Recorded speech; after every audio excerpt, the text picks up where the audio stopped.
I will now call this Monday, February 12th, workshop of the Wenatchee School Board of Directors to order. I think our first order is a special presentation by the superintendent and district staff regarding the budget. Absolutely. Thank you. Thank you. Tonight, the cabinet team and I will share the written analysis of the budget process that went into the plan. Oh, there we go. Went into the plan that the school district has currently shared with the board and the community.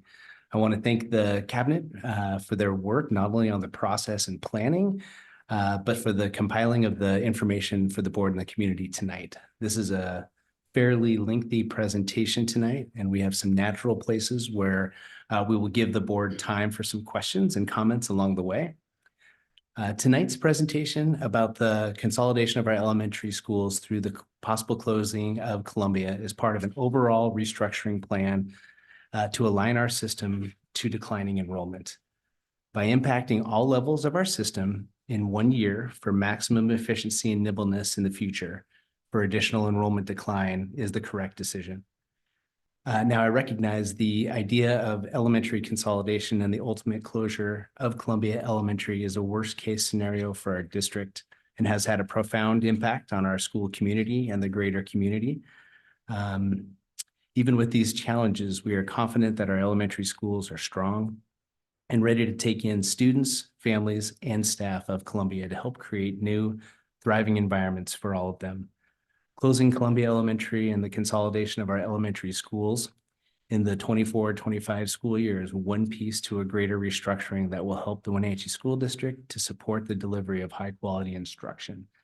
And I don't know if we have the slideshow ready to go so we can get folks to be able to follow along here and at home. Thanks, Liz.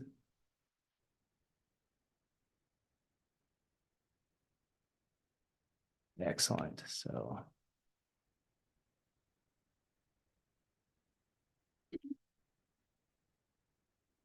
it usually takes a second. There we go. Okay, we're good. We are good. Thank you. Here again on the slide is the purpose for the budget reductions to reduce overall costs to annually balance staffing with declining enrollment. I've got it. And here we know that we have a series of annual factors that impact the budget that we must address now to get ahead of the financial impacts of the enrollment decline in our system. And you've seen these factors many times. These are the annual factors that separate revenues and expenditures. These factors have been shared with our staff, but I do not believe that there's always been a clear understanding that most of these issues impact us every year, and we will continue to impact the system as long as enrollment continues to decline. So we truly have a compounding issue. We have unfinished reductions from the past years, plus we have all of these issues that we are combating this year and the projections for next year. Oops. You've all seen this slide as well, as the decline is expected to continue by our projections. You can see the over 900 students in the last 8 years that we have lost, and the 185 students this year alone. This chart shows our enrollment history back to 2015, as well as this year's number in green and our projected enrollment numbers for next year in red. Enrollment directly affects the state and federal funding sources, which impacts the bulk of our revenue. Therefore, the declining enrollment means corresponding decline in revenues from the state and federal sources, which also in turn means needed adjustments to our expenses. We are expected a continued decrease in that enrollment as shown by our projections here. Here you see our enrollment trends together with our staffing trends. Again, stressing the alignment of our staffing to enrollment has to be in place for the future. We know that our students and families have more choices than ever for what schools their children attend in the Wenatchee Valley, and our decreasing enrollment trends have indicated a need to decrease staffing. We have made progress in that regard. And this shows an overview here of the reductions in our system that have taken place this year. The budget reductions made for the 23-24 school year equaled approximately 4.8 million with benefits and has impacted the district in many ways. Embedded in that reduction were almost 40 staff members, 17 secondary certificated positions, 13 elementary certificated positions, 3 administrators, and 6.3 classified positions, equaling that $4,006,000 point that you see there.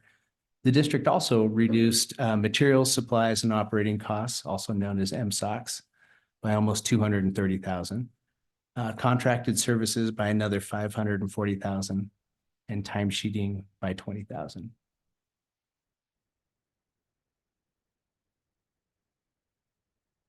And at this point, I'll pass it over to CFO Sean Fitzgerald. Thank you, Dr. Kalahar. I'd like to first start off with our funding analysis on an overview of how the district is funded. The district has 3 main funding sources: state, local, and federal.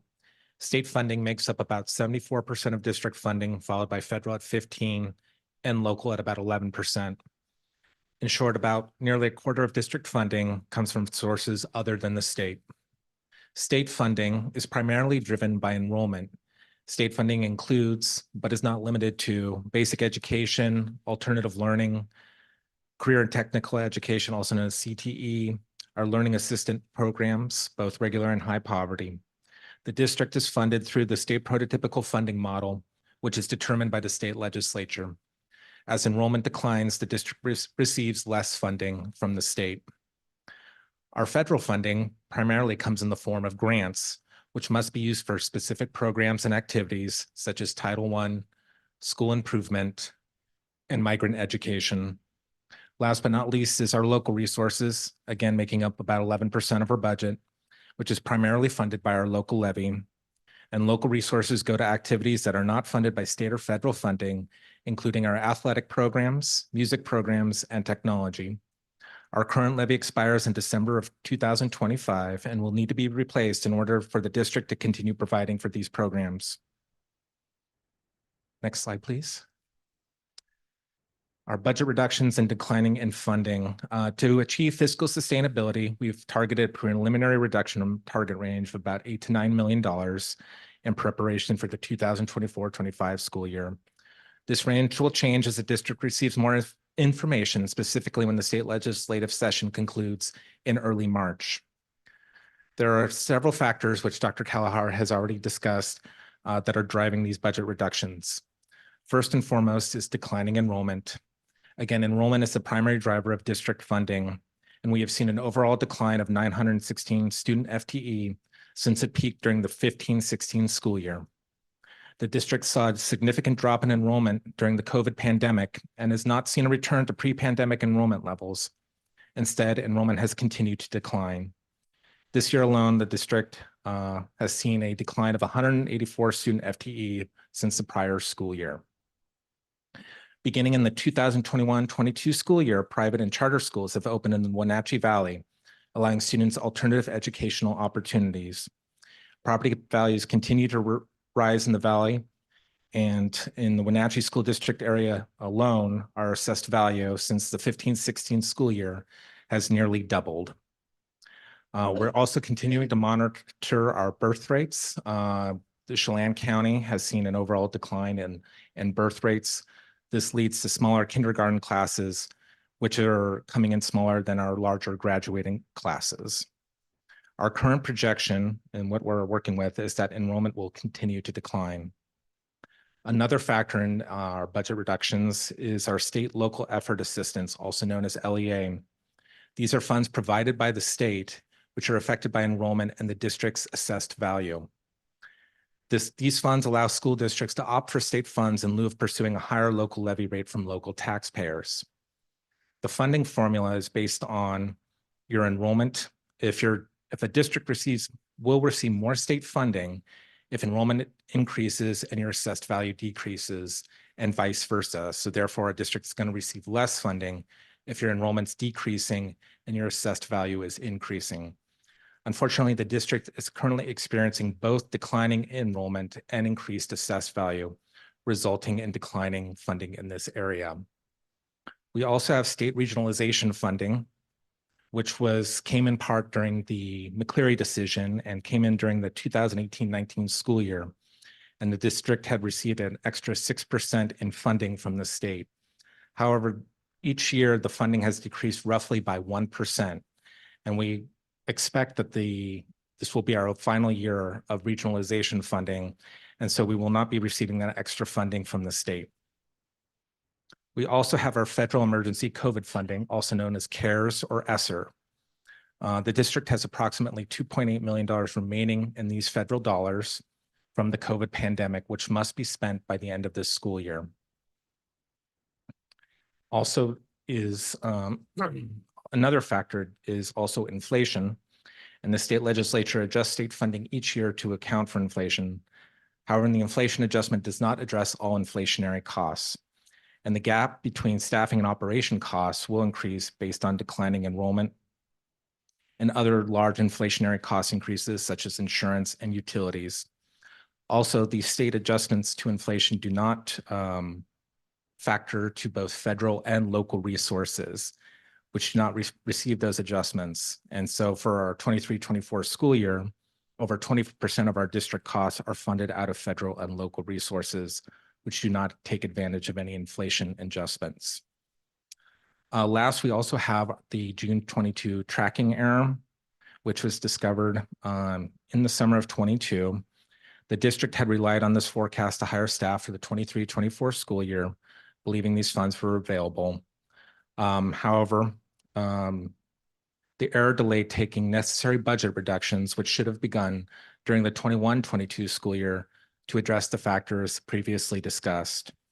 In all, this tracking error created a heightened awareness that the impacts of declining enrollment and overstaffing were real concerns that needed to be remedied in the next few years.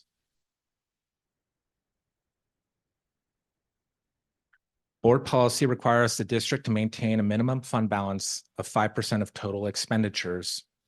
These funds are set aside to maintain day-to-day operations such as paying bills and processing payroll. Additionally, these funds may be needed for emergency repairs or unexpected events. If the district uses its minimum fund balance to cover budget shortfalls, it puts itself in a vulnerable position where it may not have enough funds to make payments, process payroll, or address emergency repairs or other urgent needs that may arise in the future. The district is already committed to utilizing nearly $3 million in fund balance to offset budget reductions either in this school year or subsequent school years. And fund balance used in one school year will result in reductions in future years to cover those costs. Excellent, Sean. Thank you so much. We have a moment where if a lot of that was review and things that you've seen before, but there may be some clarifying questions that the board may have at this point that we can have Sean and I address. One quick question. Yeah. What happens if we carry a balance or like if we are in debt? I want some of the emails suggested spreading the cost reductions over multiple years, with the implication being that we would either borrow money or in some way, like the question is can we carry a balance? Is that possible? Like, can we take out a loan? Can we spend more than we make? You can, Sean, if you want to address it in more detail, the terminology of what that looks like for us. If you're dipping into your minimum fund balance and reaching the lower levels, you may enter in something that's called binding conditions, where you're working with basically OSPI and setting about kind of a financial plan to achieve fiscal sustainability. You're also taking out short-term loans in order to make payments on just day-to-day operations. So those are factors that are considered when we consider dipping into or going below 5% of our reserves. Thanks. One of the questions you mentioned on the LEA, can you just clarify? Our local area assistance goes down because our assessed value is going up, and because we've selected, that enables us to keep our local levy lower. Probably burning question out there. Next year, if we go out for a levy, could we have an increase increase our levy ask for purposes of offsetting what shortage we're getting from the state? Yes, that's entirely possible. And if that's the case, when would we realize those funds? It may not help us next year, but would it help us in the future years? So it would first start taking advantage, since our current levy expires at the end of December of 25. We would see then an increase maybe in January of 26. So it's the second half of the school year, and then we would see the full effect for the following school year, taking advantage of an increased rate if the school district chose to pursue that. And there are two places where we might realize those increases. Number one is the value of the homes. So if right now, our current levy is at $2.10. Of course, the value of homes have gone up significantly. So even if we did have $2.10, our return would be increased but inflation, we want to make sure we take into account inflation.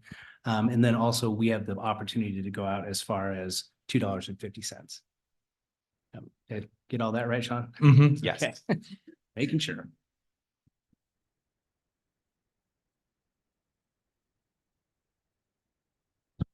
Any other questions at this time?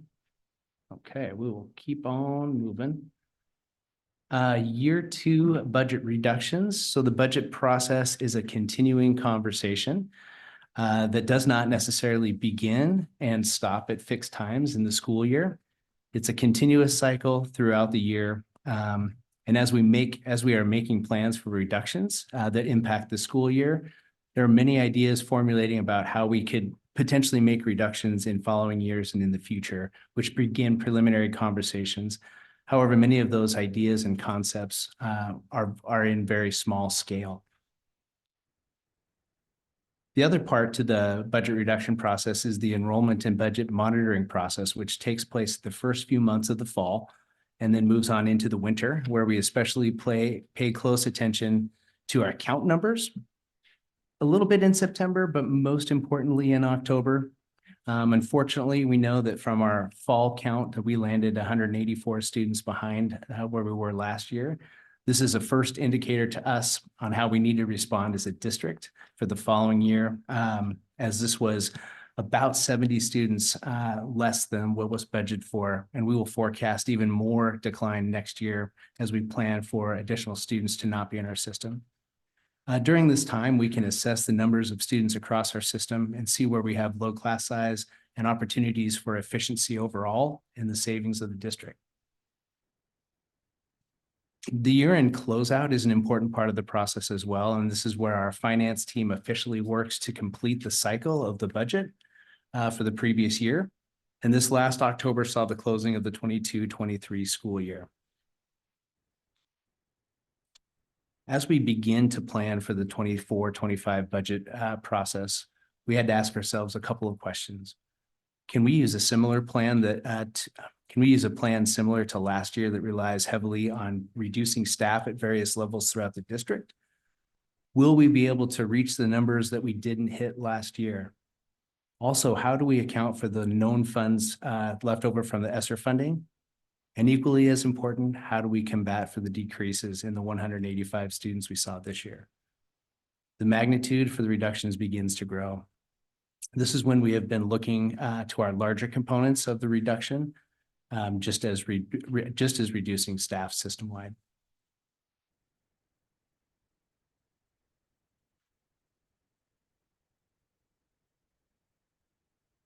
Sorry, I got behind on my clicking.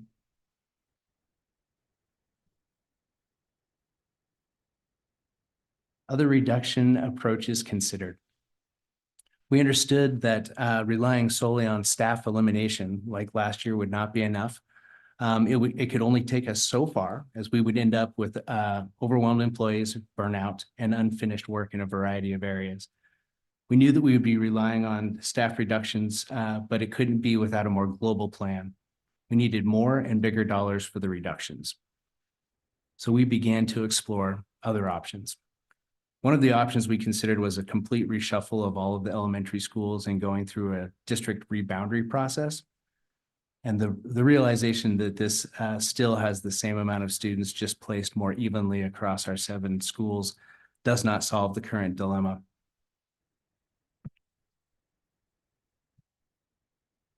We also discussed the possibility of reconfiguring our system by either bringing our 6th graders down to elementary schools or potentially having 9th grade campus where we have 2 intermediate schools. We found that neither of these options would really work for the necessary reductions and would negate the work already in progress at the middle schools for redoing their schedule. Plus, this left a very small intermediate schools and or a drastic decrease of students at the high school level. Vacancies would be more spread out now at the secondary. This did not also solve our current problem. Let's see where I am here.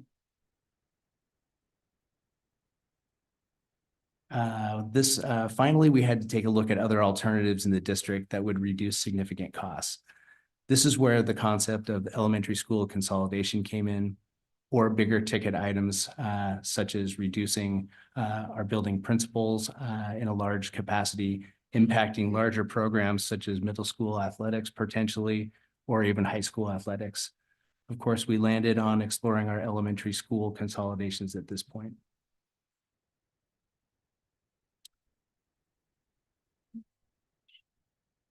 Yeah, I just wanted to jump in with a question because, and maybe you'll talk about it a little bit later, but as we talk in terms of these options you've explored and aren't feasible, good to hear that are exploring them. We're getting requests for, I want to see the line items associated with kind of exploration of these other options. So is there some kind of financial analysis that we can also share with the public about, we looked at this option and this wasn't the right amount of savings, versus just, it's helpful for this format to have it in a summary that we've looked at this, but I think people want to know what was the delta on this option versus that option. Gotcha. Well, we have some of that we'll share today, but we can get some other options as well too.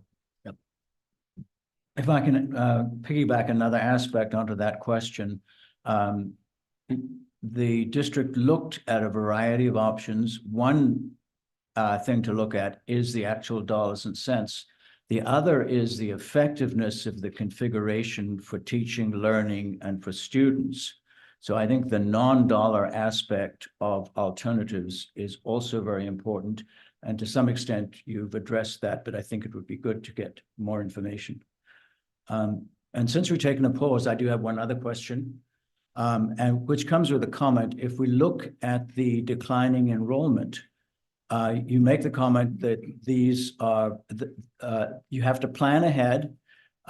You're dealing with a long-term structural, identified as a long-term structural thing, but you're dealing at the moment with your best faith estimates, trying to work things out, and you're refining numbers. And I want to comment from a little bit of history. In the 22-23 year, we actually lost fewer students than the budgeted decline. Yet this year, this is really a lesson on forecasting for all of us, that it's going to swing one way one year in variance and one way in another. This year, the variance is pretty much double the decline of what we thought. And if you look at that projection, it's assuming that that accelerated rate will continue. So one of the comments that people make is, what can we do to attract more students? If it's later in the presentation, get there, but otherwise, I think I would like you to address that. Yeah, absolutely. We're actually moving on to a slide where we have some potential growth opportunities that we would like to share. So, and I think along with what we have listed here are some opportunities to grow not only enrollment, but also programmatically as well, that is going to increase the numbers of students that we have. The other thing that we have talked about is how do we continue to market the Wenatchee School District in our current climate? How do we make sure that our families that are potentially choosing other options, how do we make sure that they understand what actually happens at the Wenatchee School District and what it is that we offer here too, Martin? So I appreciate that. Thank you. Piggybacking off of that, what are we doing to retain our families as well? Because I'm curious to know, I know this has been requested in the past by other board members, but an analysis of why, where are the students going? Why are they leaving the district? And where are they going? We do track some of that data, right? We do. Yes, we do. And we can provide, we can provide a variety of data that we actually have and can share with you. So there are some unknowns out there, but as I mentioned, I think to this board earlier, as we were in conversation in September and October, trying to answer that question for ourselves is answer that question as well for ourselves is how many students do we lose because of choice? How many students do we lose because of homeschool? How many, there's a variety of places that we can look and bring that data forward. Yep. Yeah, and that was similar to a question that I asked in the budget committee meeting, because I've noticed in our recent enrollment packets that we get, there's that pie chart, and it looks like we're losing quite a few to just neighboring districts or private schools. So the breakdown clarification would be potentially helpful, because it's, what are we not doing? What are they doing? What can we do better? We just rolled out our strategic plan, so Yep. you'd think it'd be an attractive option for families. So. Excellent comments. Yeah. Go ahead. And I will continue. If you digging deeper into the reasons for the decline is something that's a developing quest, if you call it that, right now. And there's one factor that I don't think was on too many people's vision a year or two ago, and that is the accelerated increase in home values, specifically within the city of Wenatchee as compared to other places. Mhm. So I think that is we can't really tell for sure, but the city of Wenatchee, if it has a higher escalation in property values, is a less attractive place for people early in the stage of being homeowners and residents. And I think that's possibly a factor. Is that something that you've included I think you kind of included in your assessments is. Yes, definitely. That is something that just the lack of affordable housing is very challenging in the area. We know that Inuit saw an increase of about 80 families this last year because they opened up some affordable housing that worked for their system. And so we feel like there are employment opportunities in the greater Wenatchee area that are available, but not a lot of housing for people to gobble up and at this time, and it's very expensive otherwise. We also know that families are living together sometimes so that they can afford to be in the area. Yep. So, okay. We'll jump back into slide 14 here as so areas of potential growth. So we spent a lot of time focusing on ways to reduce, but we also want to spend time developing places where we can grow. What are some proactive steps to combat enrollment decline and compete for our students, which is the absolute critical conversation in the years to come. We're able to do some amazing things in public education world, and we need to continue to capitalize on these aspects of our programming to entice and remind families how great the Wenatchee School District truly is and what opportunities are offered here. And so a couple of the things that we talked about here was transition to kindergarten is an incredible opportunity for our students and is a way to potentially grow our enrollment with our earliest learners. Now, the model does not always pencil out. Oh, I'm sorry. I want to apologize. Transition to kindergarten. There it is. Excellent. Thank you. I see all this movement happening. I'm like, what's going on here? I know. Just click it. So the interesting thing is that the model does not always pencil out as a financial win necessarily. There are class size models that we have to look at, and there's paraeducator support, but there are creative ways to make it work, and it is great for our students. The program is definitely a win academically for students, as we have seen in our TK students as they move to kinder. A recent article from the superintendent of public instruction just came out that shares that students who participate in TK in the previous year outperformed their peers in all 6 domains of the Washington Assessment Walk Kids.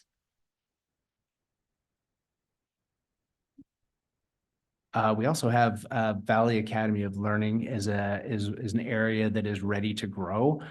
We know that there is a power and a beauty in a small school. that we need to keep to nurture and create the results that it currently is receiving. But it could open up some additional opportunities on a smaller scale that could help maximize the program and the opportunities for the students. Valley Academy attracts students from our local neighborhoods as well as surrounding areas throughout North Central Washington. And then we also have college in the high school. Our college in the high school program continues to grow at Wenatchee High School very intentionally and helps us keep high school students with an aspiration of obtaining college credit in our schools. We know that the funding for our high school students, if they choose to go to Running Start, follows them to the community college. By having our students obtain more college credit while at Wenatchee High School, we can increase our revenue through headcount. We also know that having our students on campus allows those students to access many of the support services that are available to them. Through the budget reduction and planning process for the 23-24 school year, the Wenatchee School District spent a great deal of time and energy getting the information out to staff in the school community. This year began following those same past practices related to budget reduction for 24-25, which staff value for the regularity updates.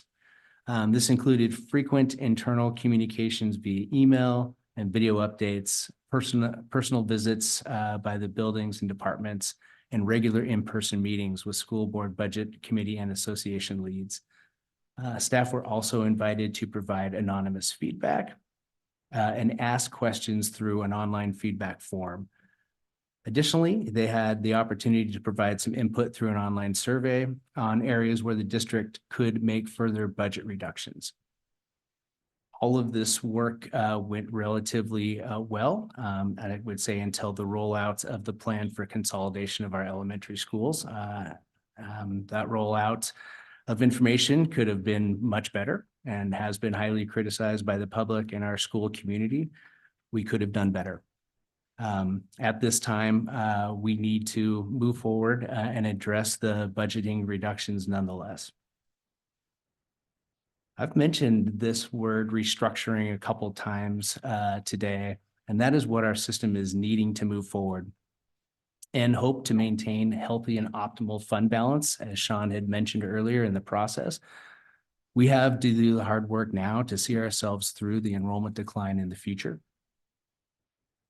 And this is a slide that we shared on January 23rd as well. So this is that system-wide restructuring, including the impactful changes at all levels to generate significant savings and begin to align staffing with enrollment. So you can see here that the changes at each level will generate the annual savings and begin to align staffing with enrollment. Listed here, we have our high school scheduling change, our middle school common schedule, and then our elementary school consolidation. We do know that that is not enough to reach the target that Sean mentioned of between $8 to $9 million. And so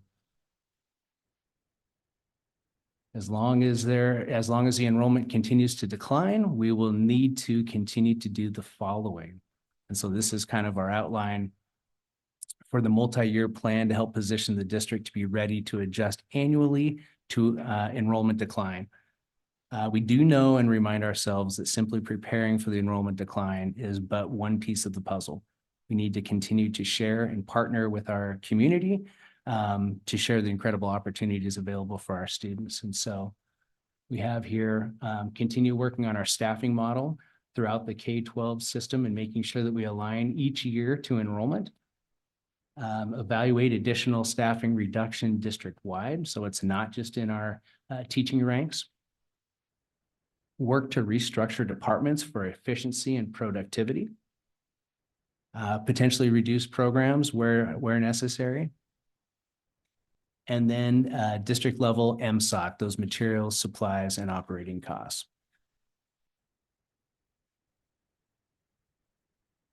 All right.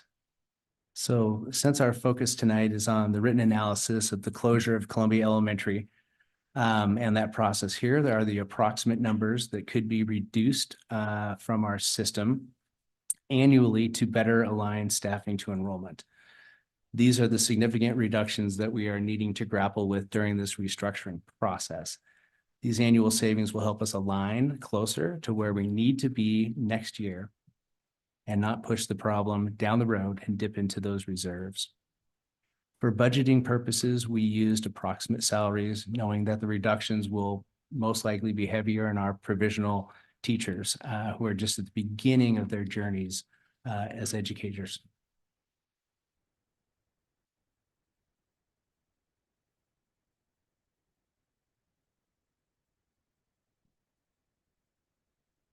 Okay.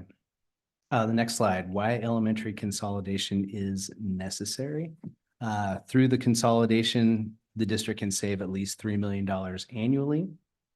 As I mentioned, the time to correct our misalignment is now. We cannot rely on next year to fix the problems of the past years since the pandemic. Enrollment is down, as we've talked about. Projections indicate declining enrollment will only get worse. It is not economically responsible to keep buildings in use that have empty classrooms and rooms not used for grade level instruction. Consolidating from 7 to 6 buildings will increase efficient use of our categorical support, special education, transportation, teaching staff, nutrition services, and M&O. Oops. And then ensuring our most vulnerable and high-need students continue to receive services and support. Consolidation allows for stronger financial stability for our schools and our students in the future. Will also allow for material supplies and operating cost savings. And then consolidation puts our teaching staff more in line with enrollment now and in the future. And this is one of our natural breaks here for some questions, if the board might have that, or comments. So I have a question. Yeah. One of the areas where potential growth you listed was transition to kindergarten, but 2 classrooms are at Columbia. So is there a plan for where those will go? Yeah, so we hope to have we hope to grow TK in our district. So we're talking right now with building principals about where they might go. Mission View has wanted to grow an additional TK classroom for, well, at least the last year. And so they want to do that again. We think Washington will have the capacity to also do one, as well as Newberry. And we're not sure where Lewis and Clark sits. And so, yeah, so we're looking at those. Yeah, absolutely. So the TK programs don't generate funding? They do generate funding. And the funding is about enough to pay for the classroom teacher, and then the additional costs are then the paraeducator support. Oops. Yep.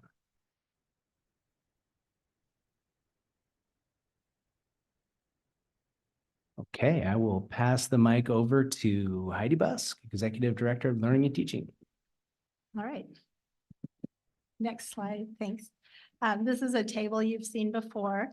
The table shows the categories used in the analysis to evaluate which schools should be considered for consolidation. Schools are listed with the school best meeting the category at the top. The categories were lowest headcount for absorption, most centralized location, least opportunity for new housing growth, highest percent of enrollment decline, and least number of staff. Columbia has the second lowest headcount and is one of the smallest schools to be absorbed by the existing empty classrooms in the nearby schools. Columbia's centralized location allows many students to still be able to walk to their new schools. This location also allows our transportation department to stay in a reasonably compressed area for swift pickup and drop off to decrease time on a school bus for students who will be riding the bus. Since there is virtually no vacant land in this area, and many sections are being co-zoned for residential and business, the opportunity for growth is minimal. Most homes in this boundary are single-family dwellings with a few apartments and many companies and agencies. Columbia has experienced a great deal of enrollment decline, 26.5% in the last 8 years, leaving many classrooms now being used for non-grade level classroom purposes, low class sizes, and the second smallest staff in the district. These factors led to the rationale for choosing Columbia to consolidate. You can also reference why the other schools were not chosen in the written analysis. Next slide. This next table shows the demographic data provided by the Office of Superintendent of Public Instruction, OSPI, school report card for the 2023-2024 school year. The school report card data provides a detailed glimpse into the characteristics of each school through both percentages and the number of students in each category. The school with the highest percentage in each category is shaded in yellow. This graph illustrates that we have vulnerable students at every location throughout the district. We also have highly qualified teachers in each of our schools who support our unique student population. Wenatchee School District offers a guaranteed and viable curriculum at all elementary schools. This means that teachers in the same grade level across our district are teaching the same priority standards at the same time, using our Wenatchee School District essential high leverage instructional strategies. All schools provide support services and have similar intervention and extension programs that support a transition from one school to the next for any student moving between schools in the Wenatchee School District. Students are receiving high-quality instruction and support across our system, no matter which elementary school they attend. Next slide.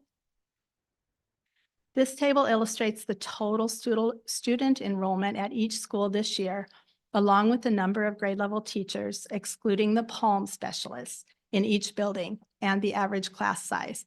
And PALM specialists are elementary physical education teachers, art teachers, teacher librarians, and music teachers. And the average class size is on the far right side.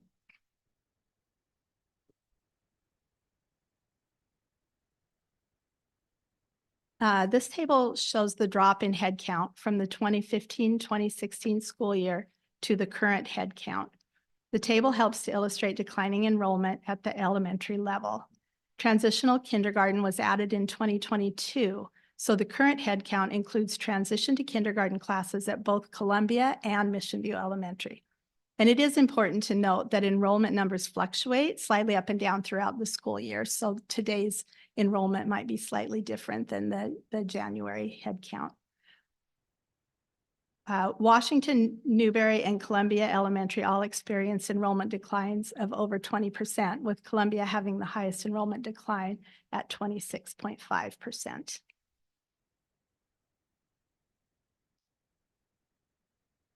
This table shows the number of classrooms not being used for grade level classes at each elementary. These numbers are based on the January enrollment and building maps. Some classrooms have been converted or might have been converted into other purposes such as offices or special education services, intervention rooms, and other purposes. Each elementary school is built with similar thoughts and guidelines in place. For the Wenatchee School District, that thought has been to have a maximum of 24 classrooms for grade level content to be taught. This equates to 4 rooms per grade level in each building from kindergarten to 5th grade. At some locations, portables were added to add the additional classrooms that you see. Columbia is no different than the schools of similar design and built in the late 80s, Lewis and Clark, Newberry, and Mission View. Each of these schools was designed similarly and set up for well over 500 students. Our buildings are not full. Classes with teachers are full. We have classroom capacity in the buildings.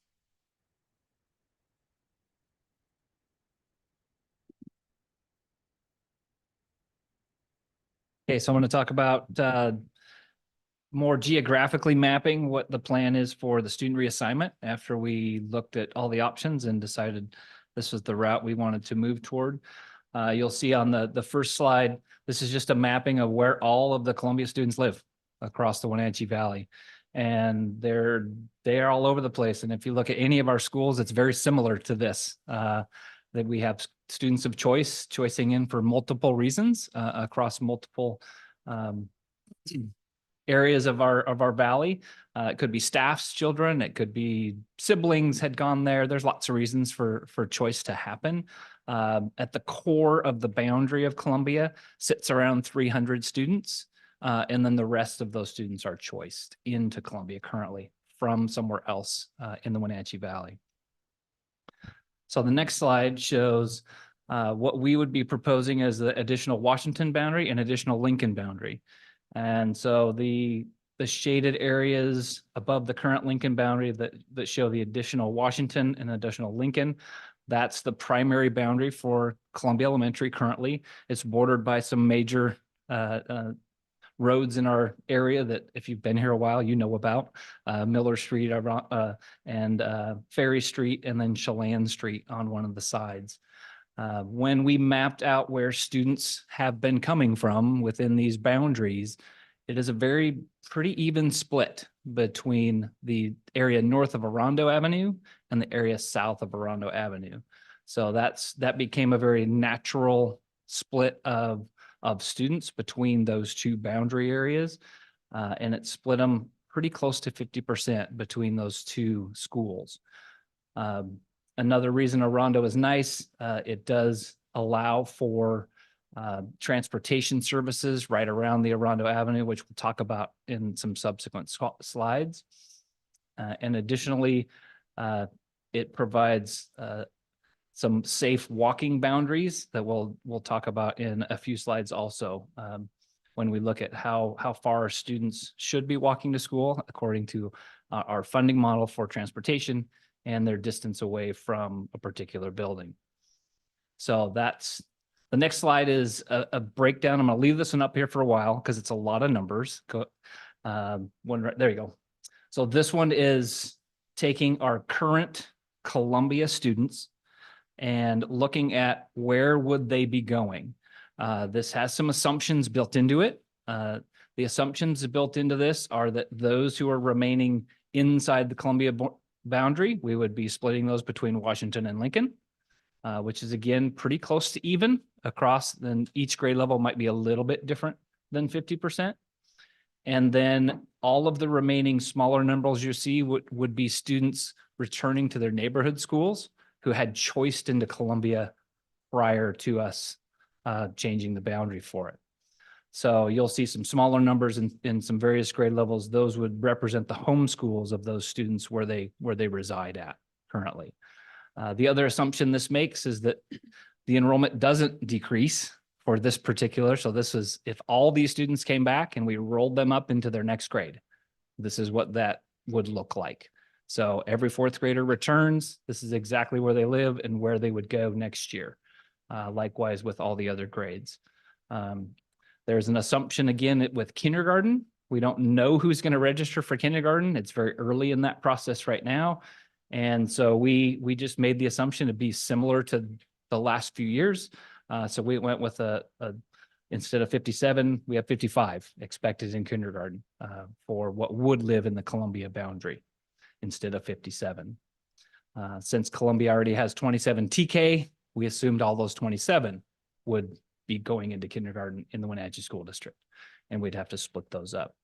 So I know that's a lot of numbers on there, and I wanted to leave that for a little bit. So the way this is laid out, again, we rolled those students forward. You'll see who's coming from Columbia into the other sites. So it does impact multiple buildings. It's not just the two. They are just the majority of impact because that's where the majority of students live, is split between Washington and Lincoln. You can go to the next slide for me, Corey. Oh, one more back. There we go. So this one, again, lots of data, and there's some assumptions in this data. This is just some totals for you to look at and think about. Answer some questions about what does our space look like after this? Do we still have capacity? And we do have capacity, but when you look at this, we will be maximizing our Abraham Lincoln students and matching up with about what kind of where we want to land. We do not think we should go bigger than that potentially, but it's about right on full where we used to be with Lincoln several years ago prior to our decline in enrollment. And the other students still have quite a bit of capacity. The total capacity numbers, they're not ideal from a perspective of, I'll show you the first line, Lewis and Clark. I don't think we want 720 students at Lewis and Clark, but the number of rooms we have we could have that many. But we have other issues to consider, number of bathrooms, the cafeteria size, the size of our shared spaces, et cetera. And we feel like our buildings were really created, as Heidi had already said, around a 4-track model, except for Sunny Slope, where we have 4 grades taught per grade. So 4 teachers in kindergarten, 4 teachers in first, et cetera, all the way up through 5th, which is about a 600 student population in a building with full 4 tracks. And that would fit comfortably in most of those. And many of them had close to 600 for quite a few number of years in the late 2000s. I don't think there's anything. The only, we did consider in the empty classrooms portables. They are classrooms. The caveat to that is some are a little more aged than others and aren't as quite as nice, but there's some newer ones that are fantastic classrooms, quite honestly. And we have a TK program at Columbia right now in a portable, and it's a great space for that program to live. So we have portables at Sunny Slope, Lewis and Clark, Mission View, and Newberry currently. And those were done because of some overcrowding when they were purchased. Questions on all those data? I know there's a lot of data to throw at you. So I have a question. So none of those include the projected decline, Correct. right? So we're saying we're gonna lose 185 students Correct. next This is year, and this is just assuming- everything straight across, and then Yes. 185 people come out of the high school or something in this Somewhere. example. Yes. Okay, thanks. Yeah, I figured as we You can't discussed guess. it was kind of worst case. If Yeah. we stayed where we're at, it's Which is better to plan for that. And Great it's what, news. it's if what we if usually stay where do. we're at. Yeah. We Yeah. usually, from the HR side, from the enrollment side, we plan for a roll up. And then when we get closer to knowing our numbers, we open up an enrollment, we let kids register for kindergarten. Then we start having the conversations. Okay, where do we got to scale back and move around to match enrollment better? So. I have one quick question, maybe refresh my memory. So the last school year for the 23-24 year, from what I recall, there had been a letter that had been sent out for parents due to the decline enrollment, and we were not choicing students to specific schools, Columbia being one of them, because due to the low enrollment, I think it was like a specific grade because there was just a low amount of students enrolled. Is that, and then when I'm looking at the chart, is that all the students just not in 3rd grade? Or is there other, kind of break it down a little bit more, or kind of give me that clarification, Yeah, of that so background too? Because re- not just Columbia, other schools had Yeah. faced that as well. So I think it's a very good question. It is one that we get asked often and have during this process, of course. When we do not accept new choice applications, that does not necessarily mean our facilities don't have space. What that means is the classroom teachers' rooms have the maximum amount of kids in them. So for instance, I'll just make up something. Let's say we had 2 teachers at 3rd grade, and the class size at 3rd grade is 24 students per teacher. If we opened up choice and we get 3 extra, now we have 3 kids. We don't have a teacher for them yet. We would decrease our class size to 12, 13-ish per room, and it would cost a lot of money. So we would close choice at that particular grade level at that site, because unless we got 25 more, it wouldn't make sense to add another staff member. I don't think is that accurate enough? I just want to make sure that was Yeah, clarified for it is. everybody. It is a confusing point, because we had a time where we had a little bit of both happening. Washington was full from a facility standpoint, but it was also full from a classroom number of students in each room standpoint. But that has changed over the last 3 years, especially. Ron, if I recall too, we used to save a percentage of seat availability for any kids that would be moving into that boundary school. Is that still the case? I can't answer to that. I'm sure we do. I don't know if we have a definite percentage, but I know that that's part of the thinking around if we're going to close choice off at a certain grade. There's also siblings potentially. Right. There's other Employees, children. employees, Yeah. children. So we don't want to max them out right off the bat with choice. We want to allow our normal registration process to happen, see who shows up, and there could be some future or during the year open ups. So I have a question, couple questions, and put you on the spot here. Can you give me the class size and by grade level without paying, what is that, overflow? The contract language for each classroom, Which is set by the state. actually is set by our contract. Oh, okay. It's set by our bargaining agreements. Mhm. I'm gonna be, I think I have the numbers right, so I have my HR person right next to me.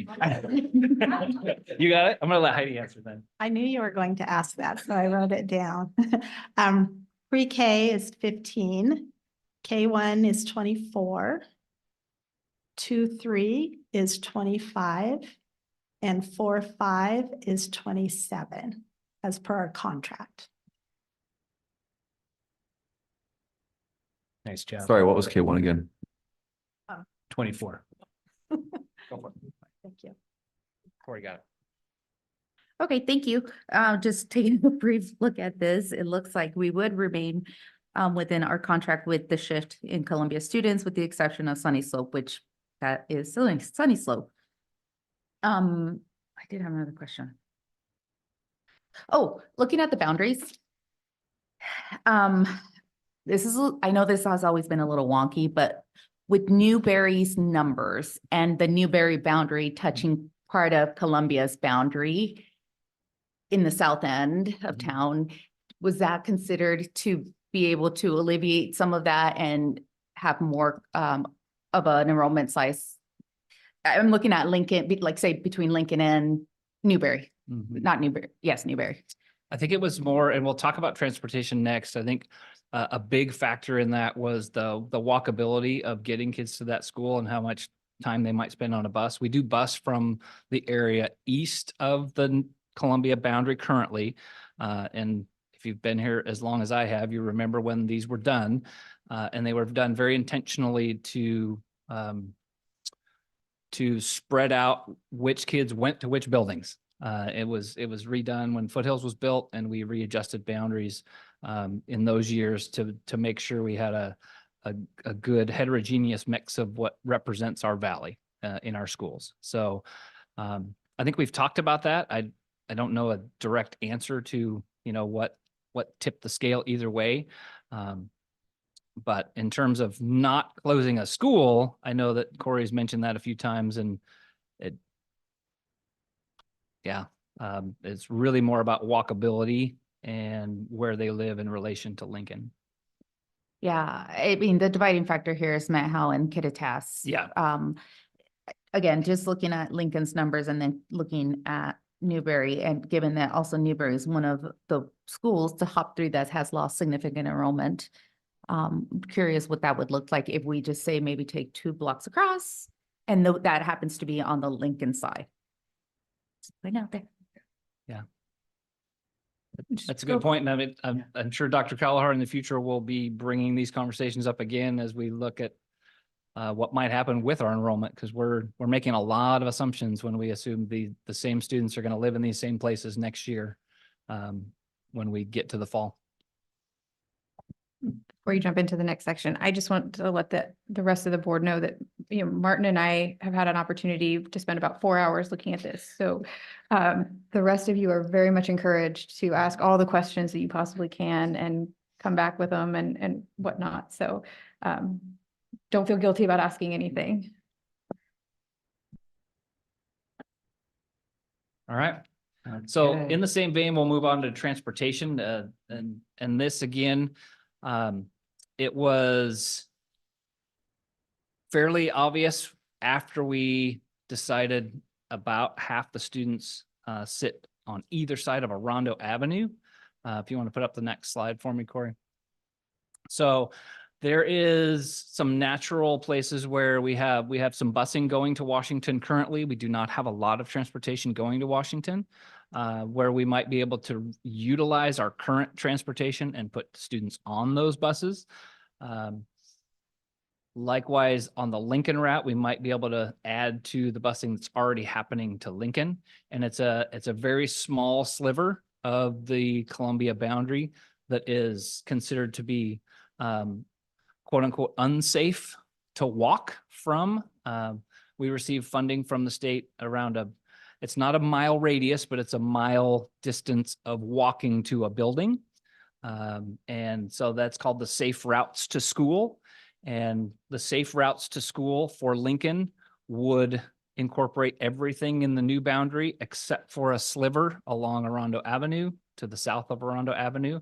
And the Safe Walking Routes for Washington would do the same thing. They would have a sliver of transportation necessary on the north side of Orondo, but also on the west side of Chelan Avenue. There's a small little 1 block section. So of course, if you want to show the next slide, and then we can go back if there's any questions. So the red boundary is one more. There you go. The red boundary is the current Columbia boundary. This is a safe walking map provided by OSPI.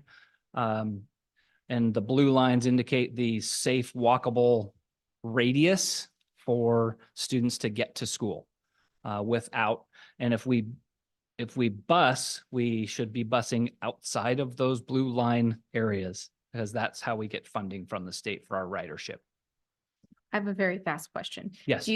I don't know if it's already been asked or not. Is there like a graph or just kind of a schematic of how many families live within that boundary line? We did not want to share it publicly tonight because it shows right where those kids live, and I didn't think we Right, wanted it okay. on a slide, but yes, we know who all of these families currently are, and we'll talk about some ways we're going to connect with them later in the next couple months. But we've identified the number of families affected by this transportation change, and it is literally a handful per school. I think it's under 20 for each building that would need to be transported outside of the safe walking route. Has that outreach already been made to alternative transportation for those students, whether that's through like Link Transit or? Don't Trying believe to- we've done that, so we can. Because that's free for folks. I know there might be some routes available, but I just didn't know if that outreach has been met to give Yeah. those families alternative ways to get their Sure. children to school, what other school they may be going to. Good question. We can look into that for sure. Our transportation partner has been super lean over the last few years, and they do a great job, and they want to accommodate the best we can to get kids safely to school. Corey, if you want to show the next one, and then I'll have a couple comments while this is up there. So this is the Lincoln boundary and the additional Lincoln boundary, and you can see it's really that section just to the south of Orondo Avenue where we need to bus students that live. It's really about a block to a block and a half from Orondo that live outside that. And currently, like I said, it's in the low 20s. I think this one's even lower. It might be in the low teens as far as current students. It doesn't mean anything for extrapolating into future years. The other things we've talked about and will need to be thought out more in part of our planning is, Miller's a busy street, Ferry's a busy street, so we need to really be diligent to work with whether that's our PTAs, our city of Wenatchee, other partners to how can we potentially, maybe we provide crossing guards. Well, we've talked about that internally, having that expense, adult crossing guards, working with the city on potentially getting some more flashing crossing areas through grant programs they might have to help us out across these thoroughfares. We do this. We have students walking across thoroughfares around our city. This is not unique, but this would be a new area that they'd be walking across potentially that they haven't in the past.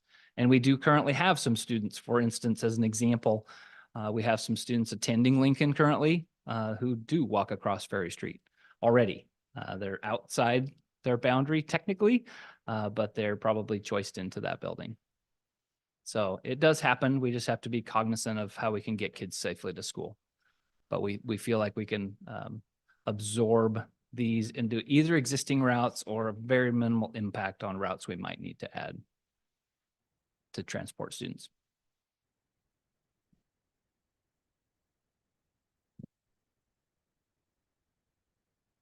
I got it. Alrighty, so we're going to talk a little bit about how we're going to reach out to families and let them know potentially where their new schools are at. So Corey, if you want to go to the next slide.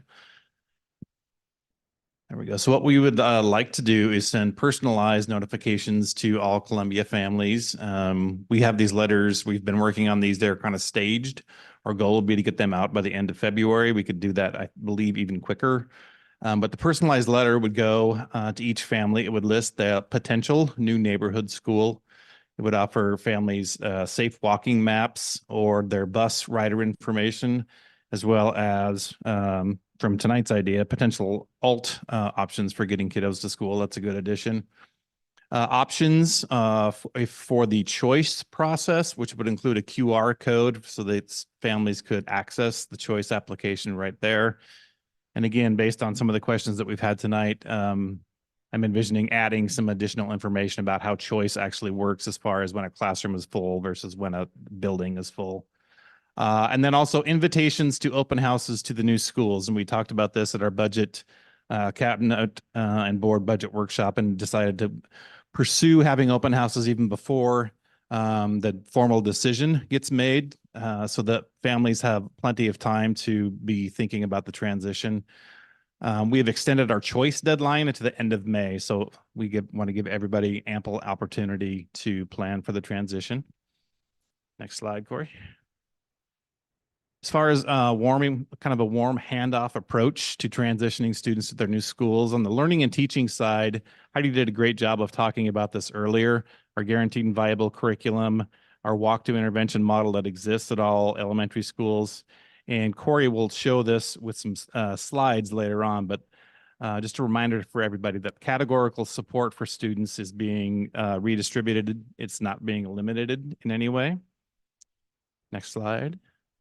And then we also know that this is really more than just, about more than just academics. This is about our whole child approach to ongoing support for a smooth transition. We've got some ideas, a basic framework that's laid out for you there that you can see. The formal planning for this, getting into the weeds and fleshing this all out starts this week. First meeting with Mr. Stuber and his team, and then expanding that planning and that meeting to our other elementary principals as well. All right. Thanks, Mike. Appreciate that. And thank you, team. Moving on to some of the supports here. When we talk about bilingual Title I learning assistant programs and special education, says that although the consolidation of an elementary school is a very difficult decision, this move creates an opportunity for the realignment of our categorical support funds in our elementary schools to best support learners' individual needs. To determine how these funds are to be distributed, the state and federal fund department will review closely the proportion of students that qualify for the categorical funds, such as migrant, bilingual, and students in need of academic intervention. Fortunately, the district is in a position to make necessary adjustments in real time that will maximize student support delivery in an equitable, transparent manner, resulting in two guaranteed outcomes. One, all supportive categorical funding will directly follow each respective student.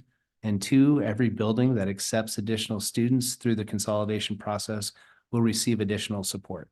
In total, we anticipate redistributing about $500,000 in supportive categorical funding to schools that experience increased enrollment due to the consolidation effort. And we can show a little bit about what that looks like. This is what the current distribution looks like as far as students in a variety of areas. And this is considered from our state and federal department apples to apples comparison of each elementary using the current data. And I say current, although some of the data pieces are 3-year averages that are mentioned at the bottom there of the slide. So the first one is relative size. Enrollment from each school is represented here, and I know that it's hard to see all the numbers on the slides, but we also have, bless you, we also have low income percentages, the percentage of students whose family qualifies for low socioeconomic status. Bilingual, the percentage of school population whose family qualifies as bilingual and in need of bilingual services. And then student 2+ below, the percentage of students who are academically 2 years below grade level standard on achievement assessments. And then the last bar you'll see on the bar graph here is the WSIF tier the Washington State Improvement Framework score that the school has earned based on 9 indicators, including attendance rates and proficiency scores in ELA and math from the Office of the Superintendent of Public Instruction. So that tells you a little bit about what you're looking at there. And then you can see the next slide then, and it's hard to see if we go back, wait a minute. Okay, so it's hard to see some of the differences in the slide projections there, but if you go back and you see the current distribution, there's some flashing, sorry.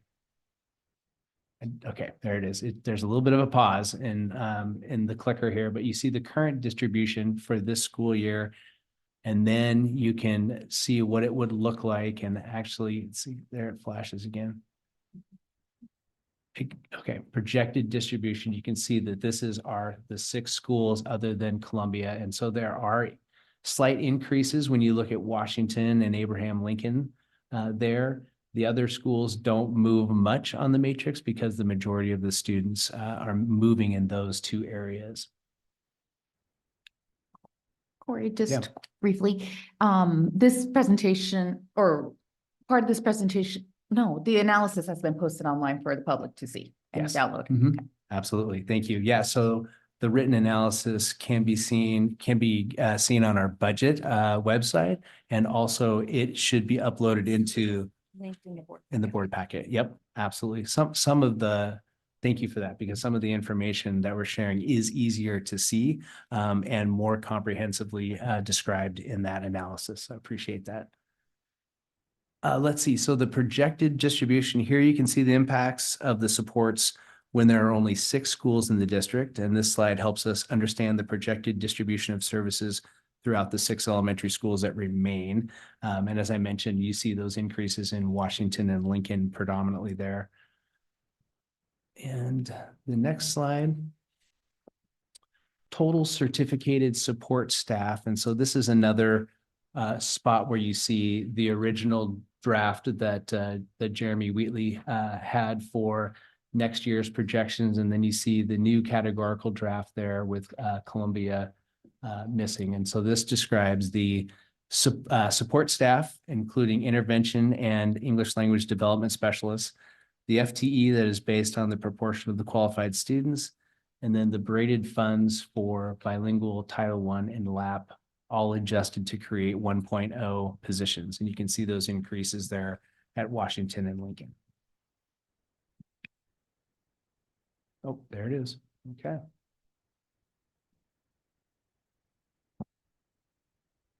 And then the next slide, you see this table shows the increases to paraeducation hours due to shifts in enrollment due to Columbia potentially closing. We gain a few additional hours from the concentration of bilingual students. Okay, you see that pop up there. And then from 70 to 72. And then we see the increase in Title I and LAP support from 84 hours of para support to 110 hours of support. And these resources are increasing due to the consolidation of our students there in those respective buildings.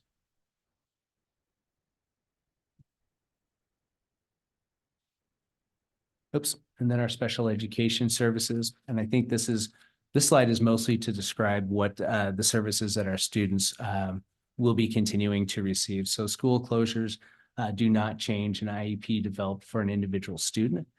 The free and appropriate public education, or FAPE, will not be disrupted for any student. And then importantly, students' IEP services include a matrix or a service matrix that indicates the delivery of services, including the location, with general education or special education, specifically who the student is learning with at the time, not the specific classroom location, as well as duration and monitoring of the delivery of the special ed services in a student's IEP. So just making sure that everyone understands that our students will have all of the support that they currently have. It will follow them to their new location. And then that was a big section there, but that is a place where we can mark and have some questions if the board members have some. I know a lot of the quote unquote empty classrooms that we've been talking about have been used for breakout rooms or specialists or other uses. Yeah. And as we consolidate more kids that have special needs into places that we're now taking away those spaces, are there still going to be opportunities for specialists and for other people who need a breakout room to have space in the classrooms or in the buildings? In the buildings? That's a great question. And there are, with our students that are concentrated in Washington and Lincoln, Washington and Lincoln were both created with some additional spaces for special education programs that were happening. And they still have some of those spaces and they are available now. So there will be less spaces for other folks just to find an empty room and have that, but there will be enough space for services that are needed for special ed. Yep, appreciate that. It's a good question. That brings out another aspect of building schools. Those are the two newest elementary schools with significantly superior architectural arrangement for pulling people out and having small groups. Yeah. So it's actually good that those are the two schools that are reaching capacity because they're the ones that have the more modern and more effective floor design. Absolutely, especially with regard to classroom intervention space and room outside the pods and yeah, very good. Okay. Looking at the categorical dollars, support services, migrant bilingual title lab. And I think maybe we need to look at our high cap numbers as well and how that's going to be impacted. But I'm thinking, I'm going to use Washington as an example. Washington is going to get, I'm assuming, an influx of bilingual and migrant students.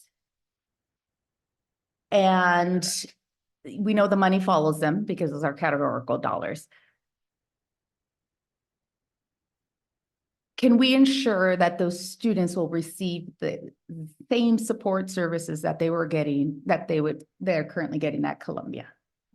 Yes. Different school, Mhm. different structure models, different staff. How can we ensure that they're going to continue receiving whatever it is, bilingual supports, migrant title lab? Right. So good question. And I think that it comes down to the fact that our schools are supporting these learners in a variety of ways all throughout the district. And there might be some positions that move and some people that change, but we want to make sure that all of our learners get the support that they need. And we want to ensure that. Okay, so I'm hearing this right. Yeah. Say if we have a bigger number of bilingual students, we're willing to take a non-funded staff member, relocate him to a different school to bring in that support that the number of students need. I'm not sure I'm making myself clear. I want to make sure that, the support services that students are receiving is similar at their new school. Because the reality is that we do have a large bilingual numbers, large migrant numbers at Columbia. I don't want to minimize those services at their new potential school. Correct. And we don't want to minimize those services either. So we want to make sure that the students get exactly what they need at their new school. I think that will be some work that will be necessary at Washington. And I think that we'll have to build that. But I think that Lincoln is serving populations at this size and capacity already, and they'll be able to move quickly. Okay. And then to add to that, for support services in regards to creating an inclusive and welcoming environment at all of our schools. We heard 2 weeks ago, you walk into Columbia and you see Miss Esther, you see somebody that looks like you, somebody that speaks your language. So that's going to be a huge shift in culture for in Washington. Let's be real. Yep. And so I think we need to plan out every little detail into how we're going to make sure these families are being welcomed to their new home. Absolutely agree. Welcoming them to thriving environments that Yeah. support them Yeah. and their families for sure. Yeah. And I know that just in my conversations with our principals and the staff that we've had a chance to chat with is they're excited about the opportunity and they're excited to do what's going to be best for their new students. Yeah. this is something we need to make sure that, this is obviously if this is the direction, we move in, but I think we need to, turn every rock over and make sure that we are making sure we cover all our bases because, with sense of belonging, it's huge. It's huge. Our strategic plan has it. We all know the evidence and the statistics when a student and a family feels like there's a sense of belonging in their school. Absolutely. We need to have that for our kids. Same thing with family advocates. I think Washington shares a new one with another school. So one of the thoughts I had, sorry, I can't get this out. One of my hopes or thoughts or expectations was that we have some great successes at Columbia through the work they've done with their students. My hope, and I thought we had heard this before, was that we are hoping to bring a lot of those staff into these buildings to not only replicate, but improve some of the other buildings as well. So bring their skill sets with them and for the greater good of the entire system. So I'm hoping that that's really realized and part of this analysis as well, is that we recognize that we've got a valuable skill set there because they were fairly well high performing for being as small as they were. And hopefully that is an asset for some of our other programs as well. Absolutely. Yeah, you said that very well.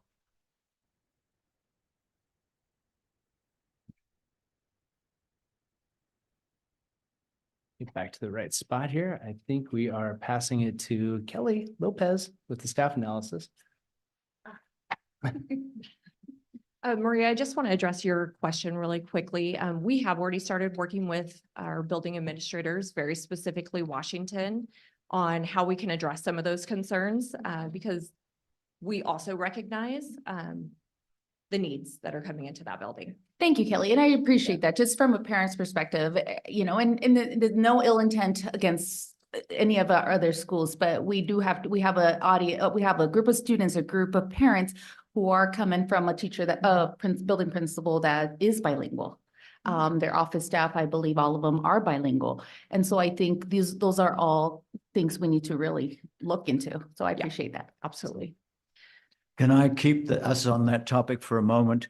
In the budget committee, we talked quite a bit about two things that are really covered here now.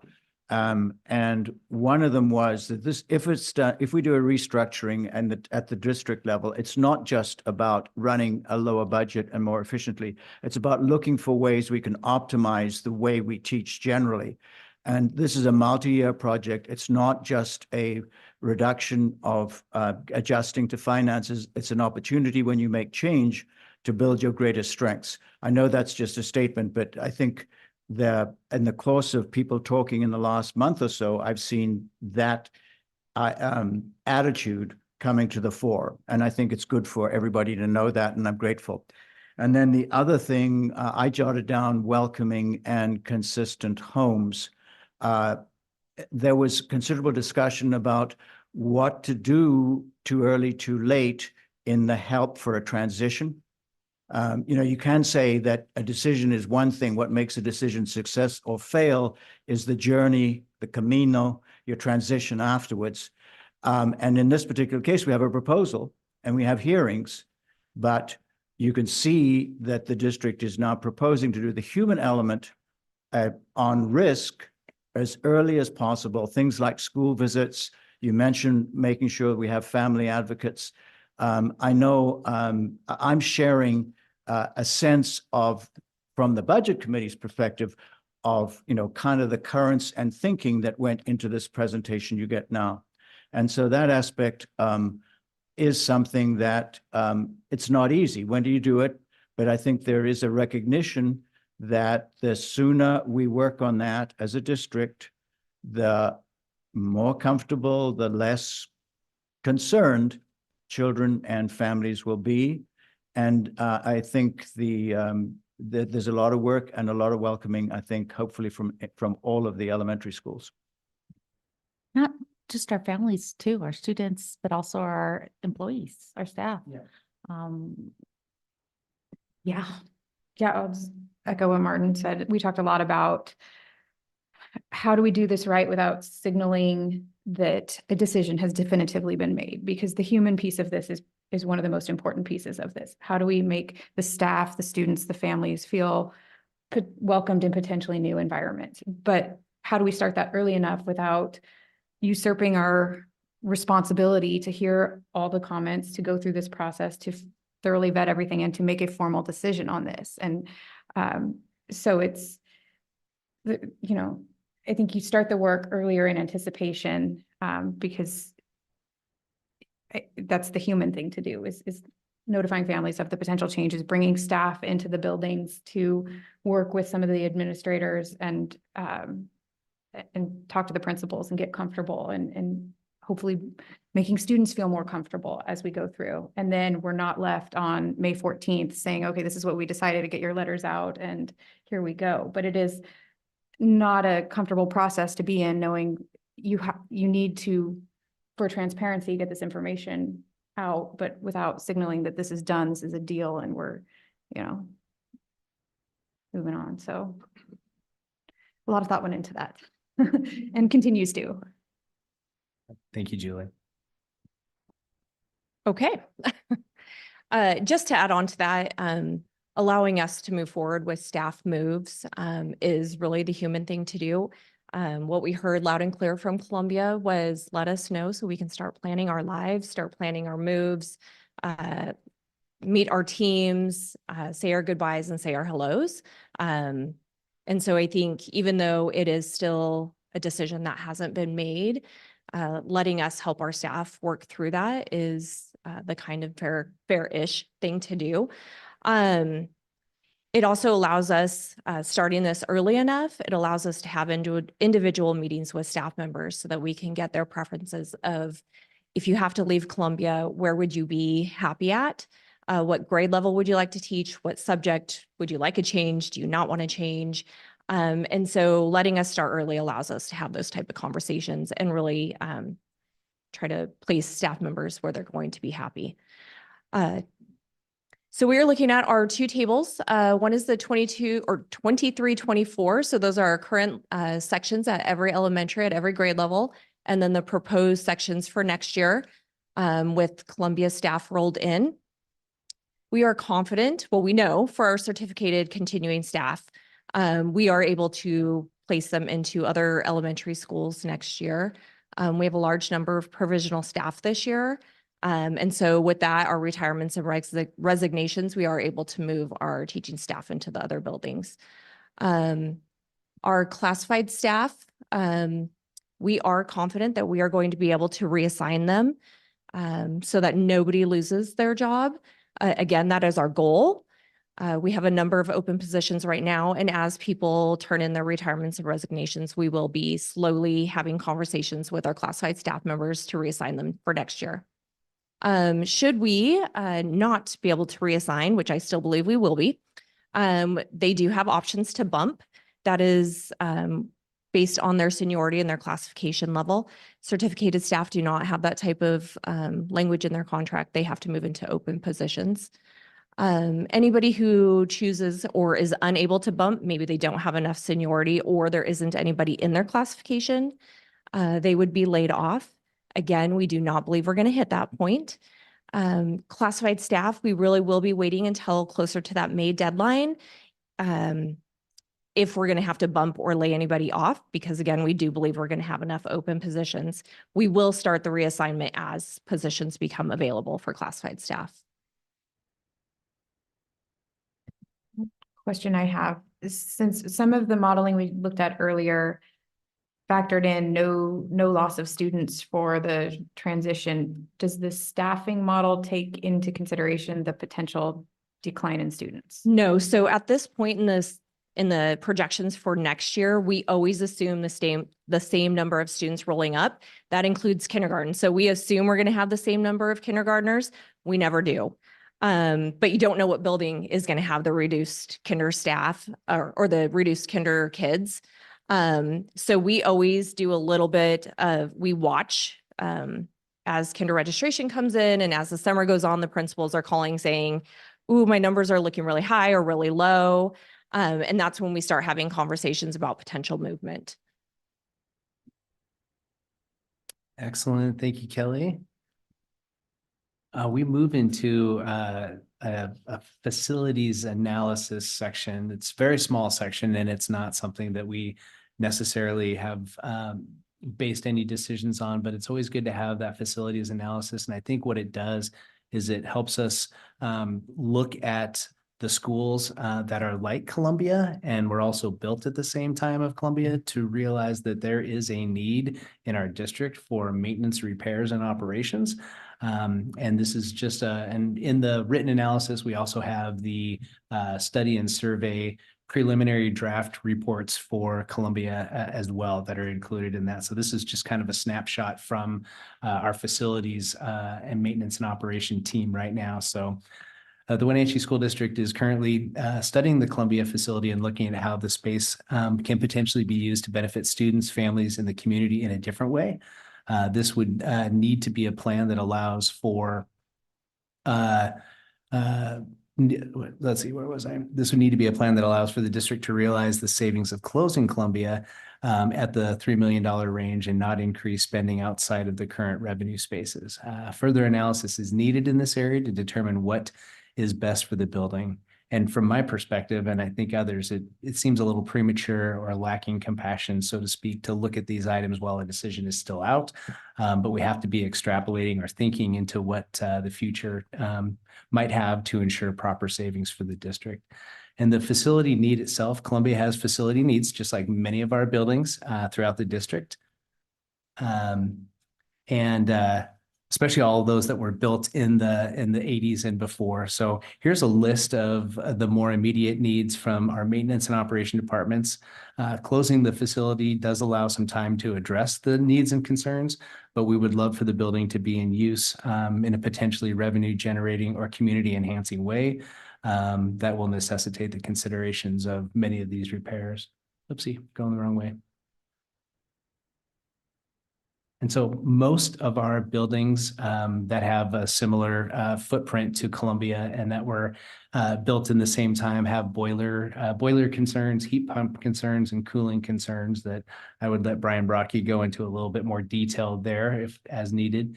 Both are or all of them. Gosh, it does a little disappearing trick.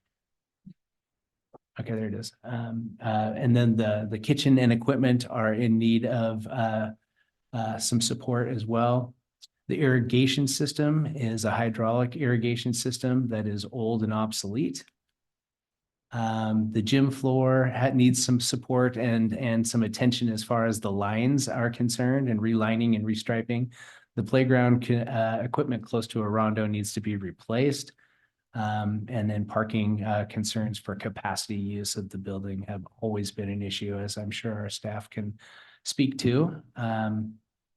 Oops. And so, yeah, that was it for the concerns there. Also in the written analysis, as I mentioned, we do have that preliminary survey and study information that you can take a look at as well, still in draft form. Goodness. Okay. Staff input on the reduction approaches. So on January 9th, the district sent out a video update to the staff along with a survey asking for feedback on reducing or recoding items from the general fund bucket of the overall budget. The staff were asked to submit their thoughts and concerns as many times as necessary. And in addition, the staff was also informed on how to use the feedback survey tool efficiently and were given until the 15th of January to participate in that. The district also provided the next steps in sharing the reduction scenarios and plan for the 24-25 school year. So here are some results of.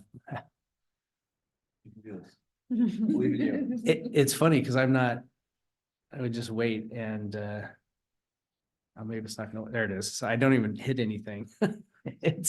There's a little something funky, but maybe it's my distance from here. So so what you can see here is what are the staffing categories that our staff looked at for reduction in what they submitted. And so we have staffing here was a top priority, as you can see there with is it 49 submissions there. And then travel was another place or category for reduction. We have another category. We have our contracts or our purchase services that we'll be looking at again. Then we have overall programs and then MSOC, those materials and supplies that our staff was able to look at. Or Corey, I watch. have a quick question. Yep. It says on here that you received 146 responses for the survey. How many did people reach out to total? So my question is, how many people didn't respond? What would that difference be? Well, we have about 900 staff members. Okay, and so 900 staff, only 146 responded. And I think one of the things to also think about that when we look at the sample size, if this one is one person could have responded multiple times. Okay, So overall, it's probably not 146 people. We have 146 responses. okay. Yeah. So good clarification. The sample size was not super large. Yep. Okay, watch. Click once. Okay, now we're back. Figure it out. Hour and a half in. Sorry. No. No. No, what I'm showing is I only click once. Watch. See, okay. All right, I'm slowing you down. No, it's good. I just had to prove that point. No, I appreciate it. So with the timeline for reductions, most of the suggestions were reductions that would be annual savings moving forward to help us sustain the work toward balancing revenues and expenses. We also did have some suggestions that would be one-time reductions for next year. And then we had some other suggestions that were one-time reductions for this particular year. And then one click. That one worked. I like it. Then we have the themes from the narrative. So summary topics and themes that came out of the narrative questions from the survey are displayed below. Almost all of the narrative was around what to cut, although there were a few comments around suggested strategies like advertising to increase enrollment. So that marketing strategy, creating a staffing model, then that to align staffing to enrollment. And then from a statistical standpoint, the top 5 areas where staff think reductions should be made. And those are kind of the top 5 are materials and supplies, that MSOC, operating costs, contracts, software, curriculum. Number 2 was travel. Number 3, then administration, various buildings and district level administrative staff. Consolidation, combining elementaries and decreasing down to 6. And then levy funded extras. So reducing things like strings or music or Avid, high cap. There's lots of things that were mentioned in these surveys there. So you can kind of see the how things kind of roll out there in that narrative section. Okay, the next slide is slide 57 here of 61. We're getting down. Just want to make sure that our public is aware that we have some public hearings coming up. Wenatchee High School New Commons, 6 o'clock on March 21st and April 18th. So those are some times for the board to hear more of the concern and the comments that are out there. And then the impact of not closing Columbia. Clearly, the closing of an elementary school is not the place where any school district wants to find themselves. Neither is annual enrollment decline. Nonetheless, we are here. And this restructuring plan is bold. It's aggressive, and it's what we need to be doing as a district. Number 1, we cannot wait to address where we are with our staffing to enrollment numbers. If we make these restructuring adjustments for next year and continue to adjust annually for enrollment decline, while we'll still have a healthy fund balance, we believe we can weather this storm.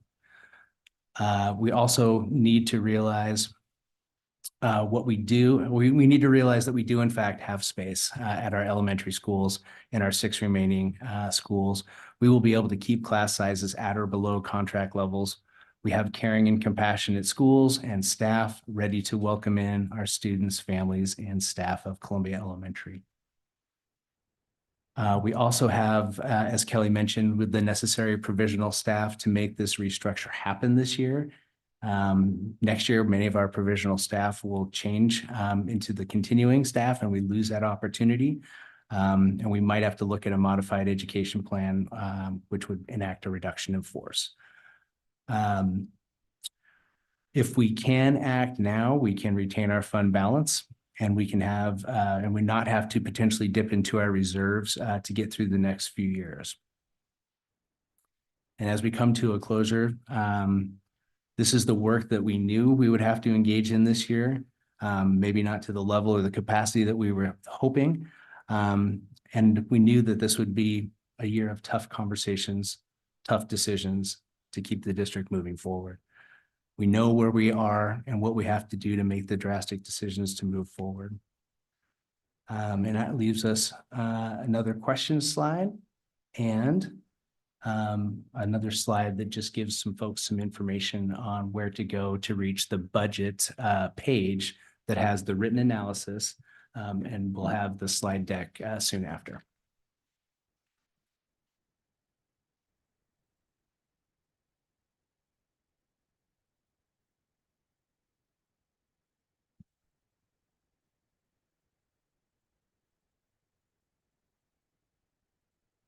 Yeah. No, that's totally fine. Thanks, Liz. Thanks, Ron. All right, I would turn it over to the board if you have any additional questions for the cabinet or I. I do not at this stage, no. Corey, we keep hearing a $3 million savings. Can you just remind us how much it costs to run a building, a school? Overall, and help me if I'm wrong on these numbers, I think it was 5.5. Whoa, One elementary school?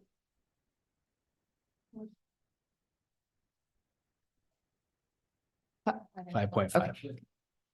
So it costs $5.5 million to run an elementary school, Columbia. Columbia Yes. specifically? Yes. Okay, and so the $3 million is the savings, so the 2.5 million stays with the staffing. Does that include transportation? There is very little transportation in the Columbia budget right now overall, just because there is very little. No, I mean, so we're saving $3 million. Potential of saving $3 million. So all the factors, the 2.5 million that is going to be used, that's not savings, I guess. That includes the cost of transportation to transport students to, say, Washington, Lincoln, wherever they're going to be going, There will still be a cost for transportation. on top of the 2.5 million. So, yeah, so what I think Yes. Maria is asking Yes. is, we're saving 3 million, but are we spending something somewhere else that would be cutting into that $3 million savings? Is that? Yeah, so, yeah, we keep hearing $3 million savings. Mhm. And the reality is that it costs $5.5 million we're not talking too much about that 2.5 million. That $2.5 million is going to be spread among staffing. Correct. Yeah, we will still have those costs as a district. Yes, because the staff will follow the students where they go. So $2.5 million in staffing alone. Support services. It's mostly certificated staff because, and paraeducator staff as well, because those will be the folks that we move on to other places. Yep. It would be in staffing and then there would be some in just MSOCs to keep the building going as well. Yeah. Okay. Keep the grounds maintained. Okay. Got it. Okay. So does that include the transportation cost? So there are transportation costs already with Columbia, but yes, there will be different transportation costs because instead of picking up the students that they do now and bringing them to Columbia, they'll be picking up a different group of students and taking them to Washington and Lincoln. Yeah. I can answer that a little bit, Corey. Yep. Just from talking to our transportation director, those are going to be very marginal. As we said, we already have buses running to Washington and to Lincoln. Mhm. And the hope they're already very low ridership on those buses. So changing their route, running them down Rondo, down Chelan Street, potential of adding to the routes we already are doing. So the transportation costs from Jen's perspective was maybe it's our crossing guards and we want to put some para time toward that potentially, depending on who walks. And we wouldn't know that until we know exactly who's going to walk to school. So very negligible on the busing side. We don't feel like we're gonna have to add equipment, vehicles, a whole routes to sustain the transportation needed for these two sites. Thanks, Ron.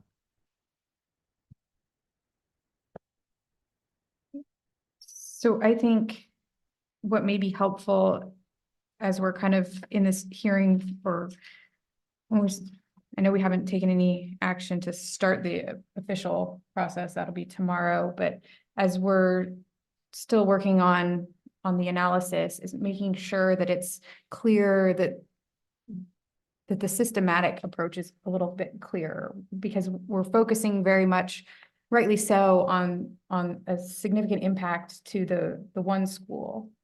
But it's, I think, important to show the impacts on the entire, and Martin alluded to it as well, or early in the presentation, this is a systematic restructure.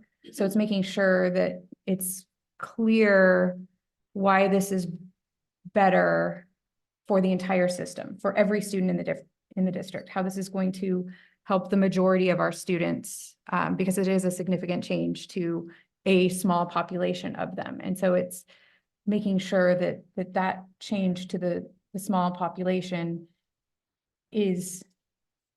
makes sense in this system-wide improvement, or that we can explain that, see that. I know we've talked a little bit about the dollars and cents, and that's kind of what I asked for at the beginning was, let's see, we've explored these options. There is the financial component of it, of course, but it's how does the whole system get better through this? How does this benefit all the students doing this and doing this now even? The question alluded to, what if we, because I've had the same question, what if we delay it a year to give everybody another year of processing and figuring this out? What does limping along for a year look like? What do we, Tucker asked, can we run at a deficit? What does that do to our system? Because it's not efficient to run, and I realize that. And I'm sure the data supports this, but it's making sure that we're clear that this is a significant impact on some. So how does that make the entire district better? Thanks, Julie.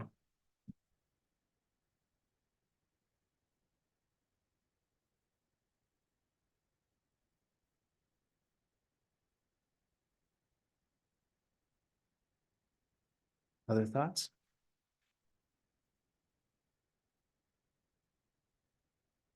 I just like to reiterate what I think Julie mentioned earlier, what are other options? Have all our options been exhausted?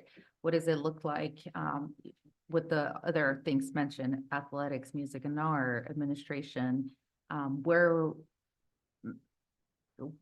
would that lead? What type of impact? I know that's a big question. Yeah, we can come. But what bring does some the of that back. cost Yeah. look like? And then just to be able to have a comparison from year to year, this is what a school closure looks like versus option B. So I think that would help put it into just a little bit of a different perspective. We can definitely bring that back. Yeah, I mean, you mentioned options, and it would be interesting to know if you've said you've exhausted these sort of options, but there's not been anything presented really in a form of option A is we do these things and save this. Option B is, and maybe I'm thinking too linearly about that, but that's, I think we saw that when we considered WIA last year, was we had a couple options and we could see the impacts. I realize this is a more significant situation we're facing, and we are considering multiple things at the same time, including the schedule changes at all levels, and now this consolidation. What would the impact of an option A? We pursue schedules. Option B, we pursue schedules and closure. Is that a feasible thing to even put out there as something? I think it's And quite feasible. is it just likely, I assume it's just delaying the inevitable, and is just that a feasible option or Mhm. not? It's just hard not to be seeing something quite that clear. And I think that's what a lot of us are struggling with a little bit. Recognizing, like Martin said, that there's an additional cost to cutting anything, Yeah. right? Like if you say, okay, what's middle school sports cost? Mm-hmm. Recognizing that it's more than a number, Yes. but we at some point have to look at that number. Yeah, I think that would be important for us to take a look at, and I think it would be good for our community to see that we're looking at all the options, even some of those that come with, lots of different consequences, because every option comes with consequences. Yep. Yep, we can bring that back in subsequent board meetings. Yep. Actually, I had a question that I missed earlier on. Working on the middle school schedules to make them compatible, and with the argument that that's efficient around the district and it enables more collaboration between the middle schools. The elementary schools went through that similar process, what, 2 or 3 years ago, didn't they? Yeah. it If was we'd gone, three if years ago. we had, and I'm talking about, it's so important to do systems optimization as well for the benefit of everybody in the system over the long term. It's just in a sense, a side comment. If you had wanted to close one elementary school and you had not created a consistent fluid schedule, it probably would have been a much more difficult thing to do and more hurtful to everybody. And is that correct? I would imagine, yes, because it wouldn't be a like-minded process. It would be apples to apples. We would be looking at completely different systems and trying to work them together, much to the point where Mike and Heidi both mentioned the guaranteed and viable work that has also been happening in the last 3 years. Yep, agreed.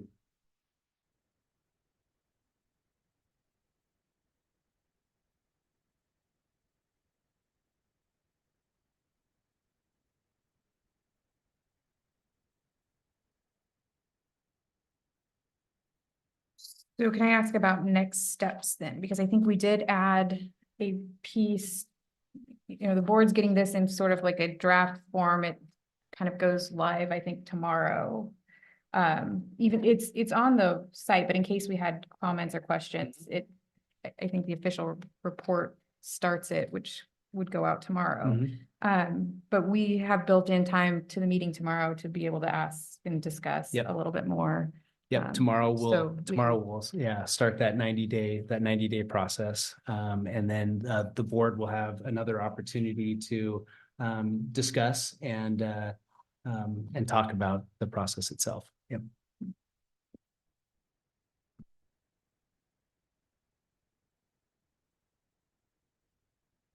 Any other questions and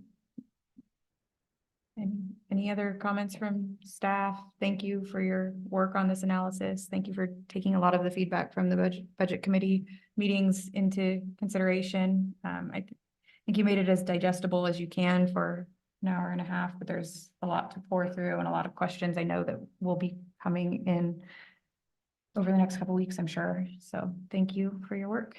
If there aren't any other questions, I will adjourn. Okay, thank you very much Great. for the time. We adjourn.